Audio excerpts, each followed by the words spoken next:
Welcome to Learning with Lisa, Student Success Beyond Expectations podcast with Lisa Navarra, award-winning educator, consultant, behavior specialist, author, and parent.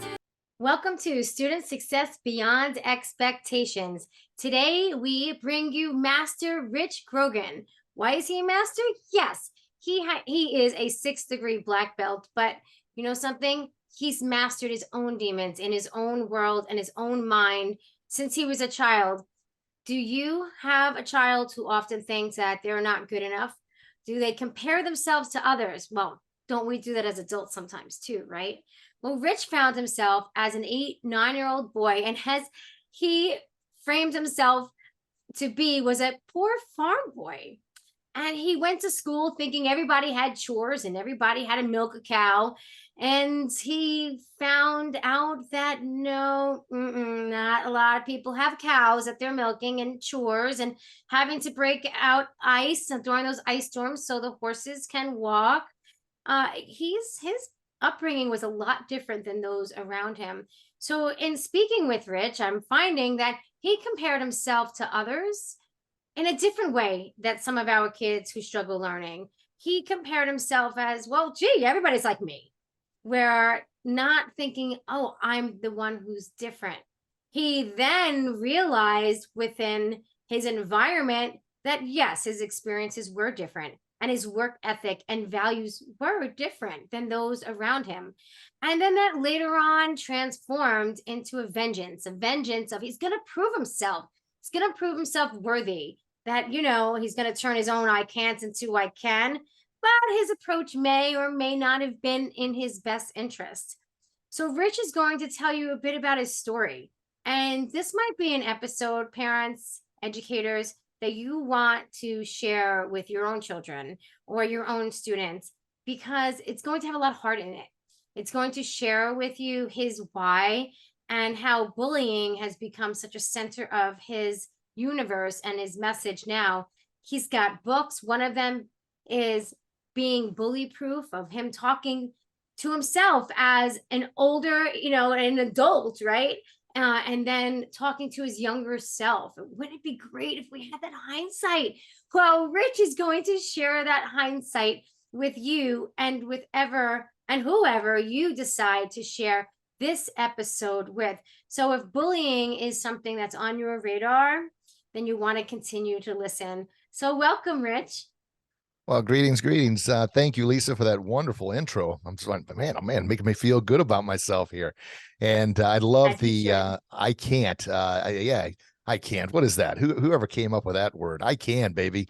And something we would talk about at our martial arts academy all the time. And that's just that power of I can, I will, and I am. Kind of that belief in yourself to not only believe it, but eliminate those negative thoughts. So you kind of push yourself to willingness. I'm going to do it. And then I am doing it. And oh man, I'm pretty awesome. Yeah. And we are going to revisit that. We're going to revisit the strategies on how to change those negative thoughts. But first, I really want you to share your story with us and where you came from and where you are now. Tell us about your journey. Sure. Well, as you mentioned, I grew up a poor farm boy, and that was one of the many ways that kids would pick at me when I was younger. Now, in grade school, it wasn't so bad, but when middle school rolled around, that's when it really kicked in. And I find that's when the worst bullying really takes shape, is in middle school for boys and girls, because of puberty, hormonal changes, everything else is going on then, and kids really start to find the differences between one another. And you've got the populars, and then you got the others. And it seems like the group of the populars, my parents would call them, dad would call them the city boys, would all. There's nothing wrong with the city boys, but the city boys seem to, live in the nicer neighborhoods. They had the nicer shoes and everything else. And it was one of those things. And it's not that the kids in middle school or high school or any form, bullying is a behavior. It's not a person. And what I mean by that is it's choice. So they chose to do it. And if nothing's done to stop it, then the bullying is going to continue, because it's almost like if behavior that's rewarded is repeated. So what I mean by rewarded is if it's not deemed inappropriate or wrong or nothing's done to stop it, well, it must be okay. So I'm going to keep doing it. So I always like to bring that up because oftentimes, and I've been guilty too, of pointing fingers saying, oh, that bully's bad.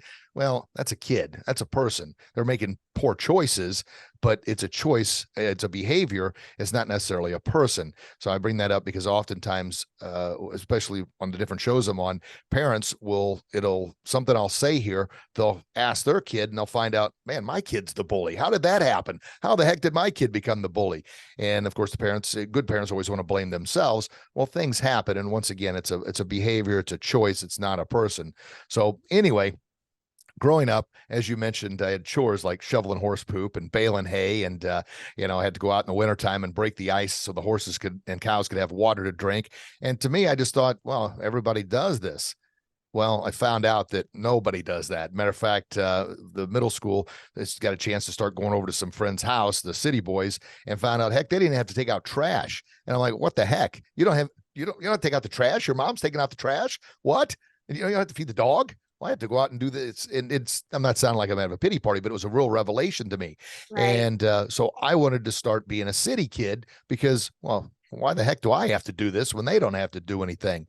And because of that, I realized not only was I different, but then I started noticing other differences. And that's when a lot of self-bullying, and I talk about self-bullying, it's probably, the meanest, nastiest bully we'll ever face is the one here in our mind and the one we see in the mirror, the one we critique. Instead of looking and seeing, all the beautiful things about ourselves, we point out the flaws. Hey, and Rich, the more do we you focus think on that the negative, everybody's that's got a good. bully? Do you Oh think gosh, yes. Yeah. Yeah. What do you think about that? Like, why do we all have a bully in our own minds? Well, the comparison game. Yes. And we talked about that before. And was it Yes. Teddy Roosevelt said, comparison is the thief of joy, meaning we are always comparing ourselves to Yes. others. And I consider that it's bullying or in self-bullying. What I mean by that is if I say, dang, I'm never going to be as cool as Lisa. Gosh, she's beautiful, she's attractive, she's got all these followers. I'm never going to be that cool. Well, I've bullied myself and Yep. put myself down. On the other side, if I say, well, I may not be as cool as Lisa, but gosh darn it, at least I'm not as bad as that guy. Well, now I'm putting somebody else down and I'm lowering my standards, Right. saying, Right. well, I'll never be this great, but at least I'm not this bad. No, that comparison game is an endless game that we'll never Endless. win at. So what do you do when you see, do you see some of your students and the people that you work with doing that? And what do you do? How do you try and break that cycle? Well, and it's one of my mentors that I work with a lot is a guy named Chris Widener, and he had the opportunity to do a TV show with Zig Ziglar and had a best-selling book with Jim Rome. And what he always talks about, what he always brings up to me, is that we focus on the things that we're struggling with the most. Now, I used to think, my gosh, how do I have the right to be talking about these things? I've still got some areas that I need to work out. And it's almost like anytime I talk about it, I would look over my shoulder, wondering if the hypocrite police are going to come and lock me up. How dare you talk about that? You don't have it all figured out. Right. Do you hear that, everybody? Do you hear what Rich just said? It's really an important message. He was saying that we focus on the things that we struggle the most on. This is really, I just want to make sure everybody's hearing this. This is a really important message. And the other message that he said right before that is also a very important message. And there's more than one way to compare ourselves to others. It's that person is better or I'm better than somebody else, instead of just seeing the best in you and knowing where you want to be and how to get there and accepting that effort and that commitment and dedication to wherever you want to be is enough. So these are really great messages here. Thank you, Rich. I didn't want to interrupt you, but I want to make sure that people are getting your message. No, I appreciate that because I have a tendency to ramble on. I have a talking problem, says my second grade teacher. Richie talks too much, but You still in second grade? what's that? Are you still in second grade? Yes. Well, she called it. And actually, oh my gosh, about 5 years ago, I did a presentation for a senior citizens group on self-protection and self-awareness. And lo and behold, my second grade teacher, after all these years, was in the crowd. Oh, and no. we both started bawling and crying because I started off and I said, hey, all right, ladies, according to my teacher, second grade teacher, Richie talks too much. So get ready. And afterwards, I'm walking around saying, oh, did you have any questions I can help you with? And one lady says, who was your second grade teacher? And I said, Mrs. Dittman. And the lady goes, there's Mrs. Dittman. I'm like, oh my gosh, are My you kidding? goodness. She goes, did I really say that? And I said, yeah. But here's another point. Sorry to kind of go off on this, but Yeah. the impact and the influence that we make in people, kids' lives, we never know the full effect on that. But Mm. Mrs. Dittman, the reason I remember her so much, not only because she said Richie talks too much, every teacher said that, but the fact that she came to one of my hockey games when I was 7 years old in second grade, and she gave me a card, and I still have that card to this day, and it says, Richie, you're a great hockey player. You're going to do great things. I believe in you. And that was, my gosh, 40 something years ago. Yes. So the fact, and I became a PE teacher later, and I actually looked for Mrs. Dittman to try and find her. Facebook wasn't around then, but I couldn't. And lo and behold, I run into her in a speech. This, like I said, 5 or 6 years ago. Unbelievable. But that's the power of impact that we all have, and that's, when we get in that comparison game, we forget about utilizing our God-given talents to be who we're born to be. And we're so focused on comparing ourselves, our highs and lows, to everyone else instead of being the gift that we are. So Mrs. Dittman was the gift she was, and she spread that message. And I still have that card to this day. So my point is, influencers out there, my goodness, you never know the impact you're making in people's lives. And recently I was told by actually an assistant principal, Jenny, and she had said, don't get tired of doing the right thing. So if you're a parent or you're a child or an adolescent, and you're listening to this right now, and you're tired of trying, to get that bully to be quiet in your head, or, there's so much going on as a parent, and we have so many demands as an educator that it's like, oh, don't you just get it yet? Don't get tired of doing the right thing, because look at that story with Mrs. Dittman, right? And Awesome. Richie, right? From Richie. second grade. These are Richie talks too much. lifelong lessons that people have and they take with us. So these days will be over and they will pass. But the lessons that you teach some of your children may always stay and continue. Great message. Thank you for that, Rich. Mrs. Dittman, go Mrs. Dittman. Well, and with that, knowing we all get tired. We're human beings. We run out of go-go. The example I like to give is, you can't pour from an empty cup, meaning if your cup is empty, your pitcher's empty, you can't fill up anybody else. So we've got to make sure that we're taking care of ourselves with the right nutrition, plenty of sleep, exercise. And then, of course, the most important thing is what we're planting in our mental garden. If we're planting garbage and negativity, what we focus on magnifies. So if we think, oh, the world's all terrible, everybody's a bully, then that's all we're going to see, because our mind is going to focus on what we think about the most. So we got to make sure that we're doing our very, very best. And when we get tired, just like when a computer gets tired, what do we have to do? We have to reset it, restart it, right? Well, sometimes we need to restart ourselves. And I say that because I need to hear it just about as much as anybody else. And that's why I've got it written in my notes. Hey, time for a restart. Yes. We all need each other. Yes. We can have our best days and our best moments, but it's not always easy to stay up there. We need to surround ourselves with like-minded, positive people who aren't afraid to say and give us that nudge of say, you know what, take a breath, take a step back, take a break. It's okay. That's fantastic. When Lisa, one of the things another thing I talk about a lot is engines and anchors. We've all got engines in our life. Engines are the ones that drive us, push us, motivate us, help us believe in ourselves, and don't laugh and poke fun at us when we're talking about our dreams and aspirations. They're the ones we need to have in our life. And on the other side, we've probably got a few anchors that we need to cut the rope from. The anchors drag us down, hold us down, and keep us down. They're the ones that, well, what do you think? Who do you think you are? How are you going to accomplish that? You're just a dumb farm boy.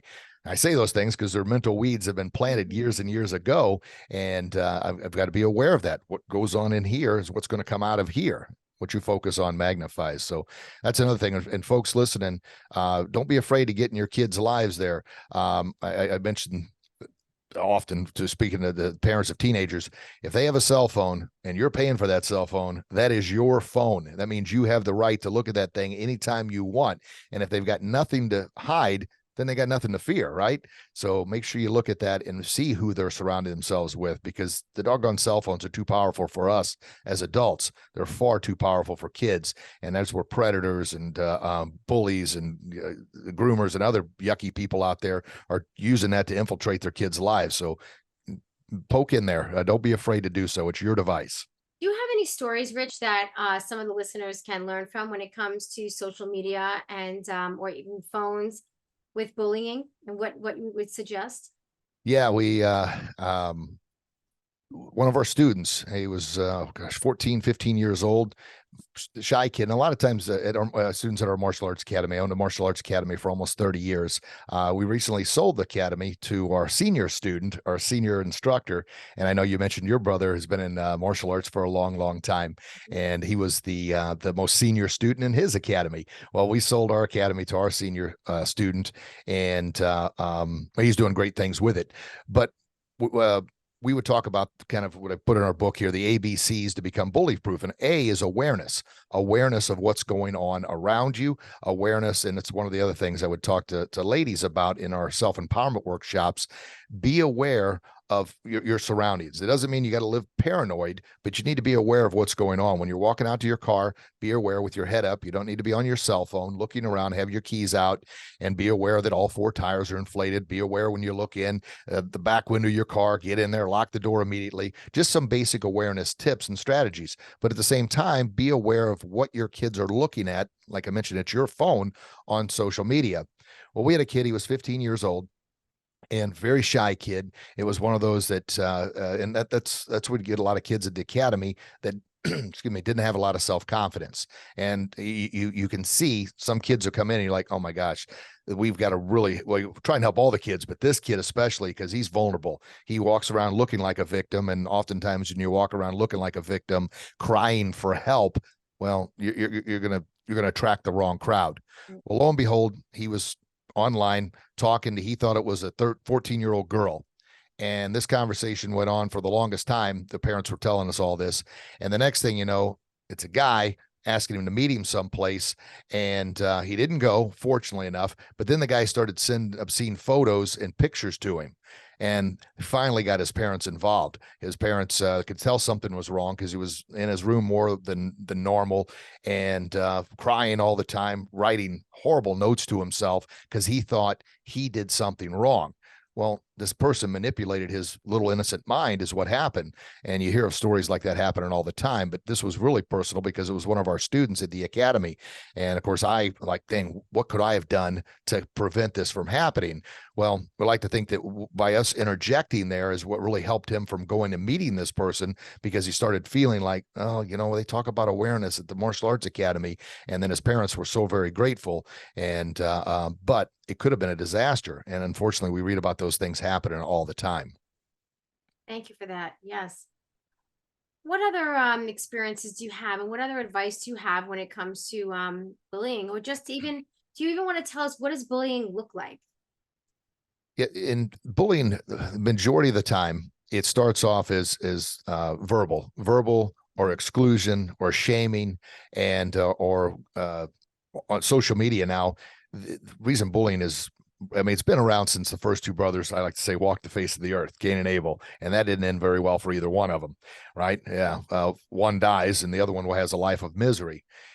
Bullies are generally unhappy people, and like I mentioned, they shouldn't call them a bully. It's a behavior, but they're unhappy. Hurt people hurt others. So when people are hurt or not feeling good about themselves, that's when they lash out, because they want others, unfortunately, to feel that pain. So what parents like to say, look for it, the A in our ABCs to become bully proof is awareness. Just be aware of your child's behavior. Be aware of who they're surrounding themselves with. Be aware of what they're spending their time on. And then B is the believe in yourself with your bully proof armor. I'll touch on that in a second. But we'll fast forward to the C, communicate clearly and confidently. And the communication, parents, when you pick your kids up from school, or when you chat with them, don't just say, hey, how was your day? Fine. Okay, moving on. No, dig in a little deeper. What does that mean? Fine. I don't know what that means.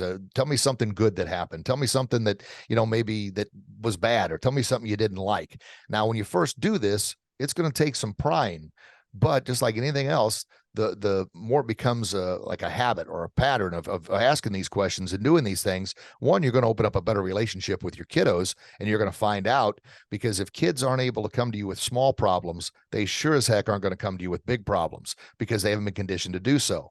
So that C, communicate clearly and confidently. And what you'll find, parents, is one, like I mentioned, you're going to have a better relationship with your kiddos. And second, but you're going to learn a lot from them because I've got 3 kids of my own. My oldest son will be 23 at the end of this week, and 20-year-old, or my daughter will be 20, and my youngest son is 14 years old. And I would love to lie to you and say that I've always been great at communicating. I haven't been. My wife's been a gym and reminded me to do that. I was, unfortunately, and for your entrepreneurs out there, here's a little shot for you. You'll never remember what work you were working on when you didn't spend time with your kids, but you'll always regret not spending time with your kids. So think about that one, because I remember Austin, who'd be 23 now, coming to me, "Hey, Dad, can we play? Can we play? Oh, you know what? In a minute, buddy. Let Daddy finish this in a minute." And he'd run away and come back. "Oh, has it been a minute yet?" "Oh, buddy, just another minute." Well, I have no idea what the heck was so important I was working on, but I haven't forgotten about that. So a little side note, parents, be aware of that as well. It's not easy. You know, we have so many choices, and we want to please everybody and do everything. And you know, what seems like a priority then, and later on, you're like, oh, what was I thinking? But you know, that parent guilt is really tough to get through sometimes, you know, but that's the way I bully myself now. So I need to do a better job, but I talk about it often to hopefully help out some younger entrepreneurs out there that might be doing the same thing. And you know what? Tomorrow I'll spend more time with my kiddos. You know what? Don't do it. Just take the time now. Shut it down. You're not going to regret it. And you're probably going to come back to your troubles or struggles or whatever you're working on more refreshed than you were when you left. Yeah, it's really good advice. Thank you. So tell us more about how you shift and maybe stop that cycle, that negative thinking. Well, in the it seems like once you get in a spiral out of control, regardless of what that is, and I call it the bully within, the meanest, nastiest bully we'll ever face is the one in our mind, the one we see in the mirror, you know, the one we pick ourselves apart by all our flaws.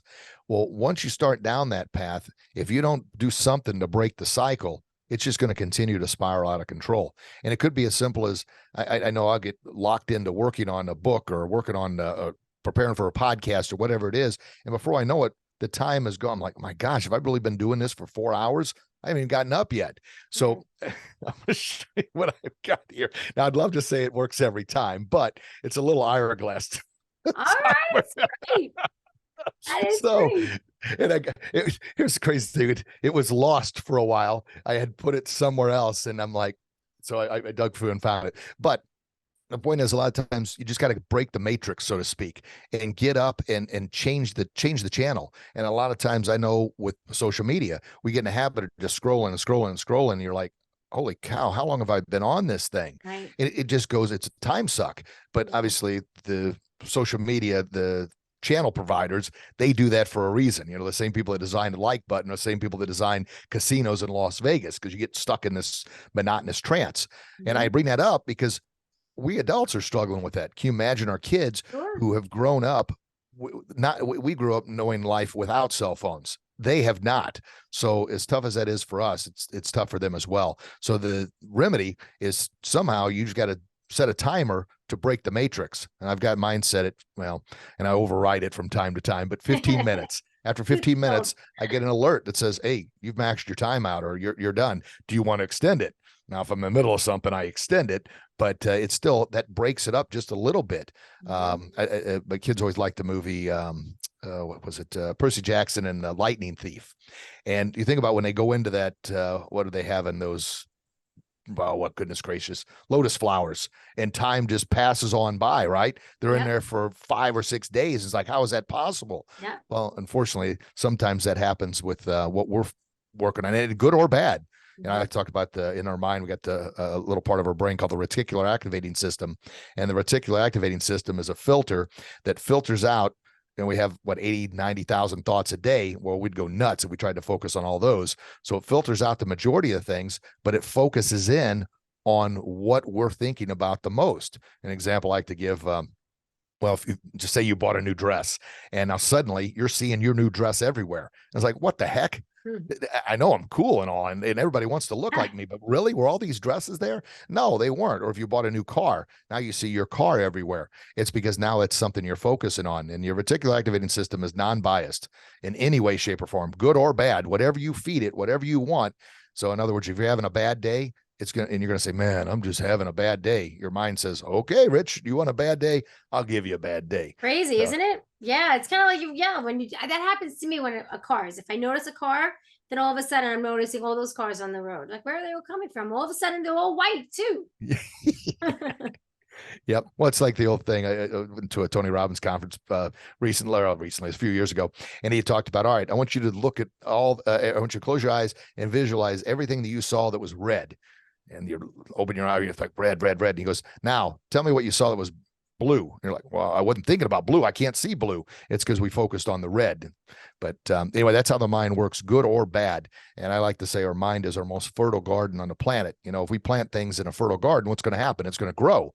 Well, same thing with our mind. And if we want those, I say those luscious, beautiful, succulent strawberries that we can pour whipped cream and sugar and chocolate on top, then we got to plant strawberry seeds in order to have the strawberry plant. If we plant onion seeds, we're getting onions, baby. We're not getting strawberries. So same thing. We plant negativity and ugliness and self-doubt and limiting beliefs and I can't. Well, we're going to get more of that. If we plant I can, I will, I am, I believe in me. We're going to get more of that as well. Which really then supports what you were saying when you said that we really focus on the things that we struggle on the most. Yeah. I could almost say that's unfair. Well, that's just the reality of things. We can, cry about it all day long, or we can try and find a solution.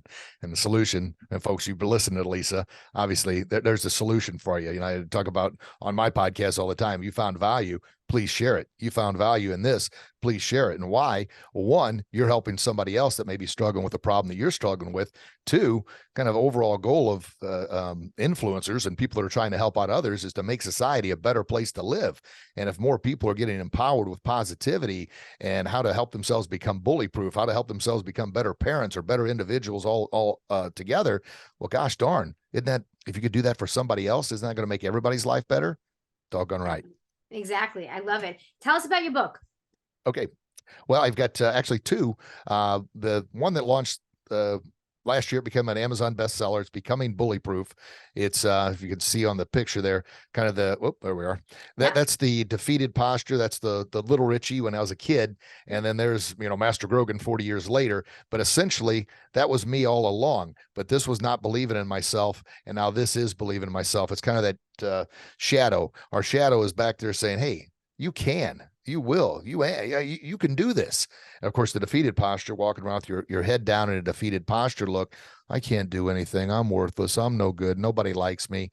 Man, oh man, you feed that. That's what's going to dominate your life.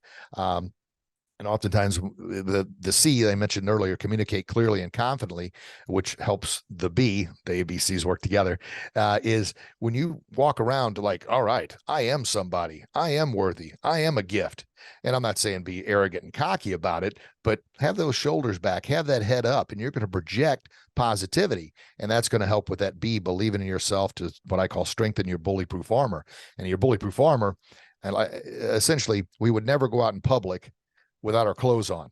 Why? It's improper. We wouldn't do it.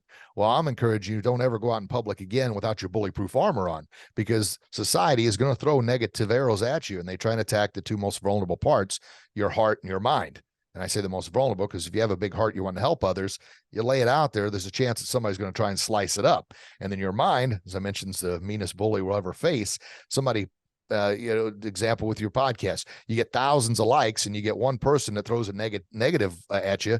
You're like, dang, what could I have done better? And I'm the same way. And we all are. Right. But why do we focus so much on the one negative and eliminate all the thousands of positives? I would love to know the why.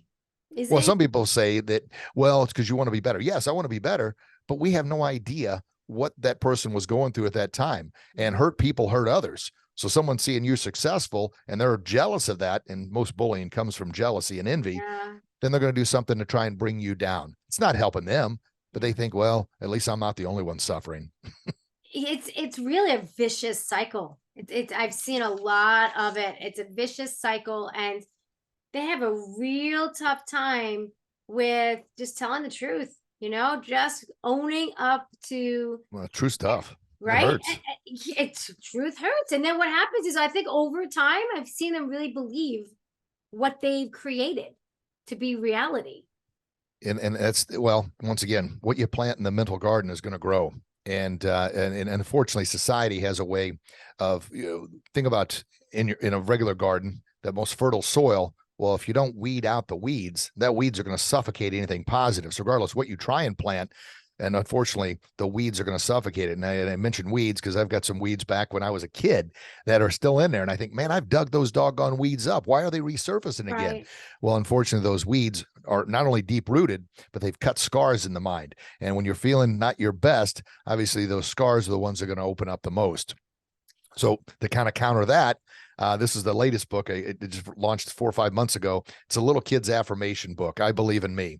Love it. And what this is all about, kind of, I took every letter of the alphabet. I don't know if you can see it on the Yes, screen that's there. good. Yeah, you got the S. I am strong. Yep. Mm-hmm. I am strong and I stand up for myself and others. I'm trustworthy and always tell the truth. But I took every letter of the alphabet and wanted to teach little kids the alphabet. And along with teaching them the alphabet, it's teaching them a positive affirmation to go along with that. So it's not a matter of if, but when somebody tries to bully them, now they have already strengthened their bully-proof armor. Now they've already solidified their mind with the positive. I believe in me. I am brave and bold. I am courageous and confident. I am determined to do my best. There's a few of the letters. Yeah. So it's empowering them right off the bat. Because once again, kids, they're little sponges. Their minds just absorb everything. So let's help them absorb positivity, the positive affirmations. I believe in me.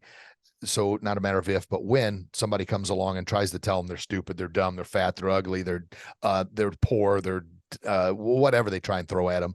No, I am brave. I am confident. I am amazingly awesome. So they've got that foundation built. I want to talk That's the more. goal behind that. I'm interested in hearing what you have to say about this, because these weeds can take over. Because when people who are hurt, or really a lot of it, like you said, comes from jealousy, because they're so busy comparing themselves to others, and they can't handle the differences in their own mind, if they even are of reality. I think that they come up with the idea of, okay, I'm going to be angry, I'm going to act it, so that becomes bullying behavior. And then even if the other person, that their target, if you will, does the right thing for the right reasons, it doesn't make that behavior stop. They need to take action. So there's two parts to my question. So do you believe that they need to take some kinds of action? The person being attacked or bullied? Yes, the person being Absolutely. attacked. Yeah. So bullying, it starts off the majority of the time, as I mentioned, it starts off as verbal or exclusion, name calling, shaming, all those things. And if nothing's done to stop it, unfortunately, the bully is no longer getting the high they were before of just the name calling or just the shaming or just to excluding. Now they got to take it up a notch. So majority of the time, if nothing's done to stop it there, it does turn to physical. And then the physical, what ends up happening is it gets to the point that sooner or later, someone is going to lose control and someone's going to get hurt seriously. I like to say a lot of times school shootings is a victim who's packed all that anger, all that aggression, all that rage in, and has never let it out, has never communicated clearly, has never talked about it. And then suddenly they feel like there's nothing I can do. There is absolutely nothing I can do. So I'm going to explode and take it out. Now we've all had explosions before, and what happens? We packed it all in, and then finally the pressure cooker explodes. And it never happens on probably the intended party. It's always somebody else that suffers the wrath of our anger, right? Sometimes I get frustrated, and my wife, I'm like, gosh, dang it, and I'm like, oh, what am I doing here? Why do we take it out on the people that are the most innocent and vulnerable?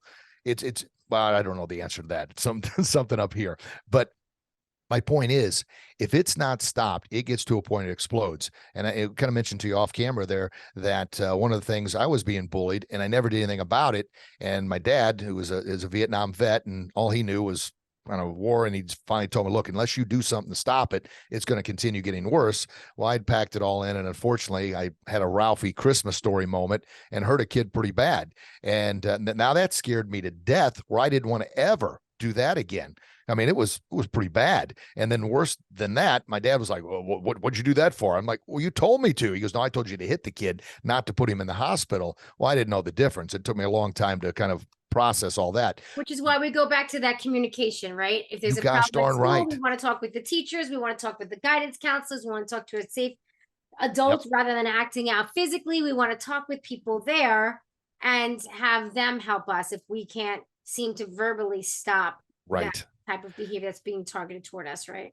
Yeah, and the talk about a little thing called the bully proof game, and the verbal bully proof game. And the verbal bully proof game is almost like the silly little thing we had when we were kids. I am rubber, you're glue. Whatever you say bounces off me and sticks to you. And I know it sounds silly, but that's pretty much what it is. If you have believed enough in yourself, and parents, this doesn't happen just by itself. And kids listening, it's something you have to work at, just like anything else. You know, if you want to get stronger, you got to lift the weights. You want to get smarter, you got to read the books. Well, if you want to develop your bullyproof armor, you got to work on building your confidence up through affirmations, through believing in yourself, through getting, I call the negative weeds out of the mental garden. And the best way for that is anything that's negative, like called weed seeds and trees, and right at the top, weeds, and anything somebody's ever said about you negatively. You know, I am dumb, I am fat, I am slow, I'm stupid, whatever. Get that stuff out of your mind, because those 5 things are circling around and they seem like they're 100 things. Get them out, write it down, and then look at it and think, I'm not stupid. What in the heck? Cross it off. And it's like pulling a weed out of the garden. Now it's gone. And next thing, no, I'm not. You cross all those things off as a way of getting them out of here. Then the seeds column, you write all the things opposite of that. I am smart because I know how to read. I am smart because I got an A on my test. I am smart, or I am good looking, or whatever you want to say. I'm good looking because I have nice hair. I've got beautiful eyes. Anything to try and distract from that negative thought. And that's a seed you're planting in your mind. And then the trees are past successes, anything you've done in the past that has come to fruition. But the whole idea behind that is you're getting the negative out of here, and you're writing it out on paper. You're looking at it to see exactly how foolish that really is. Right. And then you're Visual. crossing it off, visual, because, you know, like I mentioned, the 5 thoughts that they're spinning out of control, and now they seem like 50 and now 500 thoughts. It's Right. just basically 5 yucky things. Get them out. But that's the work you have to do in order to strengthen that bullyproof armor. And how that leads into the verbal bullyproof game is when someone says something negative about you. I mean, you could play a little game and say, Rich, I don't like your hair. Well, I'm sorry. I wish I had hair as cool as yours, Lisa. Maybe you can give me some tips, you know? So you're playing like kind of the Jedi I don't know mind about long trick hair on on that. you, Rich. I'm not sure if it's really your thing. I'm not sure about that. Yeah. But instead of getting combative, you're trying to defuse and de-escalate the situation. And I like to say, bullies don't like to play a game they can't win. So if they're not winning the game, they're going to go on to somebody else. And you know what I think happens too is that it's a funny thing. I think that when people, it's been my experience actually, that when people want to target somebody and they don't give them anything to work with, like as if, you know, you're not bothering me, I'm just going to go do whatever, but they've made up their mind to really continue to make that person a target.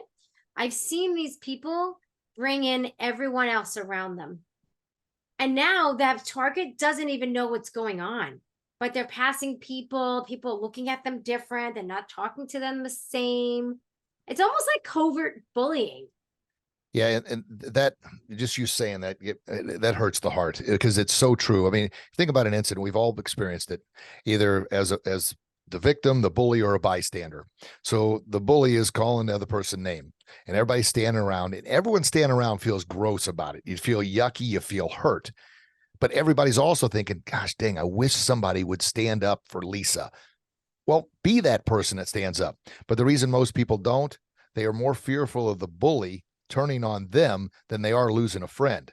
And that's the hurtful thing, because you'll say later, Lisa, or you'll say, Rich, why didn't you stick up for me? Well, and then if it gets bad enough, I'm going to say, well, you probably deserved it anyway. Right. What?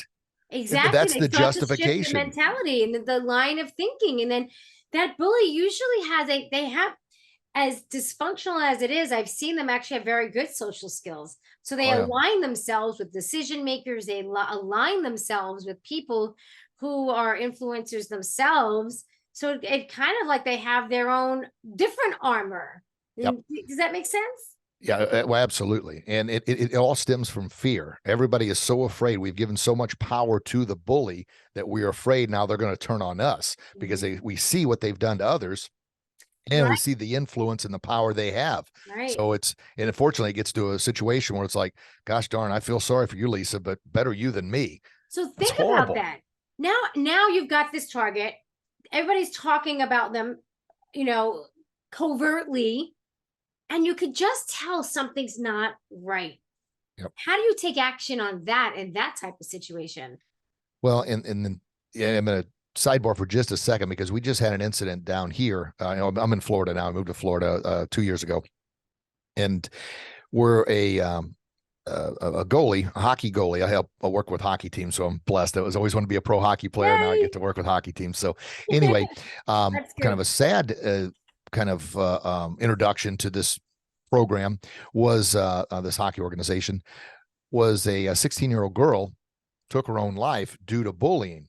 And what happened was, and parents, back to the phone thing, these things, I keep beating this up because it's that's part of, please, as a parent, communicate with your kids and look at that device. Well, she had sent her boyfriend wanted pictures of her, without any clothes on.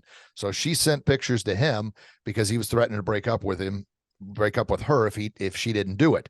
Well, what he ended up doing, he promised he wouldn't share it with everybody else. Well, he did. He shared it with everybody. And I talk about things on social media are digital tattoo. They're there forever. They are Yeah. never going away. Yeah. So parents, be aware of that. Well, what happened was she started getting shamed by everybody, and everybody's calling her a slut and all these other horrible names and this and that. And she was just trying not to lose her boyfriend. Obviously, it was a poor choice, but she got to the point where everybody was what you're talking about, Lisa, kind of turning on her and shaming her and calling her names, and there were attacks coming from everywhere. Her parents never knew any of this. Never knew any of it. And a lot of times parents say, well, how could they not know? Well, if you don't talk to your kids, you're not going to know these things are going on. And that's why I say they're not going to come to you for big problems if you haven't established that foundation for them to come to you with small problems. So keep that communication open. Well, in the end, she ended up taking her own life. And then all this discovery phase came out, and it's like, holy smokes. So it sounds like I keep going back to the communication, but that is the key. You've got to talk to them. And then I just finished a book not too long ago. It's called The Teenage Brain. Right. Holy smokes. It was, and the lady talked about, it was a great book. She says, my daughter's smiling and happy when her hand hits her door handle, but before she's in her room, she's in a full-fledged panic attack, crying and screaming and having a temper tantrum. What the heck happened by her turning the handle to go in her room? Well, that's the teenage brain. But the whole point of that was, and if you can think back when we were teenagers, my goodness, the struggles, the troubles, and everything we went through, but we didn't have the troubles they have right now with this social media and the devices they have. So that just compounds the problems. So that even means more of when we need to talk to them, we need to put restrictions on, maybe the time they're on those devices and find out who their friends are. Right. Rich, I really feel like we really helped talk about a lot of different issues here. I think we really highlighted some of your resources and line of thinking about bullying and perception really of ourselves and others. I'm going to make sure that the links that you have to your books are on the description below. And Awesome. just, any last words, anything that you feel like we missed that really our listeners need to hear, or last minute advice? Yeah, the biggest thing, I'm kind of actually going through a little bit of a rebrand right now on to encompass everything under it, not only the bully proof, but helping athletic teams with athletes, because athletes, unfortunately, they take their lives at an alarming rate as well, of the comparison factor, of not, I'm never going to be as good a skater or shooter as this person or goalies. So it's confidence, and our new brand is Warrior Confidence, and the Warrior Confidence is all about developing that inner warrior, that inner strength to come out, to believe in yourself, to have the confidence to stand up for yourself, for others. But and a big reason for that, it was one of the number one things I talked about at the Martial Arts Academy, number one things I talk about in my book, and one of the number one things to talk about in speeches and presentation is that confidence. And if it's one of the I guess the hashtag words, it's up there in the billions of what people are looking for is confidence. So that confidence is what strengthens that bully-proof armor. That confidence is what makes you walk around with an aware purpose. That confidence is what allows you to communicate clearly and confidently with your kids. You're like, well, I don't want to bother them. No, be confident and believe in yourself to project that onto your kids. So that's kind of whatever you can do to help empower and instill that confidence and that belief in yourself is going to help out in so many different ways. Not only your awareness, not only your belief in yourself, but also your communication. And you think about if you're having trouble at work, right? If you don't have the confidence to stand up for yourself, that bullying at work, and maybe you don't call it bullying, but if someone is trying to manipulate you or take advantage of you or use a power trip against you, they're bullying you. So have that confidence to believe in yourself. That's fantastic. Everyone, I want you to check out his books. Go click those links. Share this episode with the people in your own life, in your own network. I think it's going to be really worth their time. Thank you for joining us. Remember to like this episode, share it, and subscribe if you haven't already. Make it a great day, everyone. Bye-bye. Thank you for listening to the Student Success Beyond Expectations podcast, where school leaders, educators, and parents meet on behalf of children who struggle with learning.